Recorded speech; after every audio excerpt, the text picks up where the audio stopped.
Hello, friends. Welcome to Science Talk. I am your host, Jim Masso. Want to quickly share with you uh, findings about what corporations and how they report their emissions. And this appeared on the online publication The Energy Mix.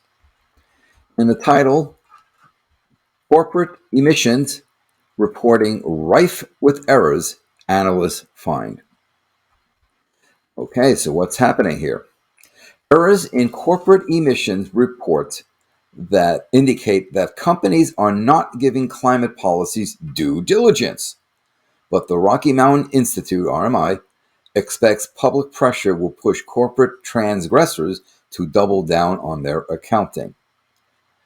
Yeah, like when that ever happened. These companies are pretending they care about the environment, but they can't even add up the data.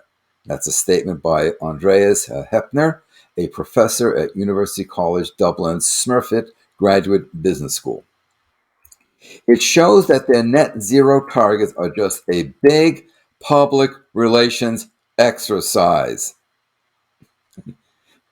That's his polite way of saying bullshit. You know? Oh, but hey, let's leave everything to the corporations because we know that they'll be really good at regulating themselves. Also, bullshit. They don't. Because anything that's going to cut into their profits, they're not going to do. So if, adding scrubbers to reduce how much CO2 goes into the atmosphere, well, they're not going to do it because it costs a lot. The only way they would do that is if the government mandates that they do. Oh, but the government can't mandate because, then we'll just, we'll send out jobs overseas or we'll just close down the factories and yada, yada, yada, and et cetera, et cetera. And plus, thanks to Supreme Court decisions over the years, we now know that corporations bribe politicians, so nothing's going to get done. So come on. So, going back to this article here, researchers from Ireland, Germany, and the UK, examined intensely decades worth of emission reports that were voluntarily reported to the CDP, which is a nonprofit focused a group focused on environmental disclosure. The researchers found that roughly 30% of the company's reporting contained errors, rounding issues, or just outright omissions. If companies were making simple rounding errors, then you would expect regular mismatches that are equally spread between negative and positive mismatches. In other words, if these rounding errors were random, you would have basically you expect an equal amount of errors showing more emissions or less emissions. But this isn't the case. So while some reports are perfect, not many, others are just not adding up. In other words, a lot of the reports are underreporting the emission or just outright omitting, not even bothering to report. So the point is that they do that to make it, make them look better. Oh, see, we're reducing our output when in fact they're not doing diddly squat. And here's a surprise. The worst offenders were also some of the biggest polluters, including colossal fossils, Shell, Exxon, Imperial Oil.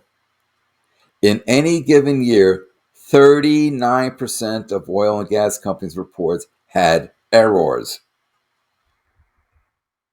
Exxon, for example, reported 120 million tons of type of emissions, Scope 1 emissions, in 2016, but the data for the company's breakdown of gases indicated a total of 128 million ton.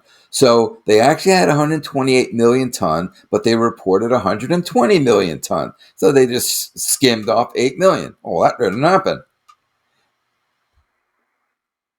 Now, a company spokesperson, they said, this is because, we included CO2 and methane and other greenhouse gases in its Scope 1 accounting. And methane and other greenhouse gases were reported in a separate entry and so shouldn't be counted twice. Notably, the researchers found no errors in data from Portugal's Gulp Energia SA, Total Energies SE of France, and China's, I guess, what's that? CPOOC Limited? CPOOC? Or CNOOC? Oh, it's CNOOC. Okay. But although emissions reporting may not have been taken seriously enough by these companies in the past, RMI expects to be changes in corporate approaches to emissions reporting. Please share whatever foliage you are smoking. Snowmass, Colorado-based think tank anticipates several trends for corporate climate action in the coming year, such as financial institutions facing more pressure to substantiate climate pledges and to publish and assess their net zero transition plans. RMI also expects better forward-looking data and metrics that the focus on high-emitting sectors will widen and deepen. Financial institutions will be held accountable for targets linked to real economy impact. One question: How? How will you hold them accountable? And if they continue with the errors, what will be the consequences? What punitive measures will be implemented? As the quote unquote the decisive decade continues, financial institutions will need to proactively finance real world transformation rather than achieving portfolio alignment on paper only, says RMI. Firms will need to adopt strategies that have the greatest probability of high impact, doing the things that matter most first and avoiding greenwashing. Okay, as the decisive decade continues, that's the 2020s, these people are just not coming to grips with the reality. And the reality is, it's already too fucking late. Okay, you know, you just look at the heat content of the oceans, all the heat waiting to diffuse out. It's too late. We've already locked in, you know, the planet on a trajectory of at least the 5C warming. Looking at some of the models I've looked at, I discussed with you my updated ocean heat content video, where I identify what I consider to be the tipping point for the planet, and that occurred back in 1995, when the oceans could no longer sequester heat and started really warming up. Of course, there's a lag effect from when the ocean warms up to that heat diffusing the atmosphere, but it's going to continue to pour out into the atmosphere, warming up the atmosphere. That extra warmth will increase the thawing of the permafrost, etc., etc., etc. So this to me is just a lot of freaking hand waving, and it's not accounting for diddly squat. And this whole bit about, oh, well, the discrepancy was how we reported the CO2 in the accounting. So basically what they're saying, they're doing a shell game. Well, we put it here, so we didn't count it here. So that's why we said 120. It's still 128 million tons. It's a shell game, and the spokesperson is just trying to pull a fast one over on you. Oh, it shouldn't be counted twice. You didn't even count it the first time through, let alone counting it twice. So that's just another pile of horse shit there. So basically, what it's coming down to is that these corporations are simply not reporting what they're doing, and they're getting away with it. And they're going to continue to get away with it because they're not held accountable. And as long as this shit continues, keep burning the fossil fuels, forget about 2.0. Well, as I said, we're already locked in a trajectory much warmer than that.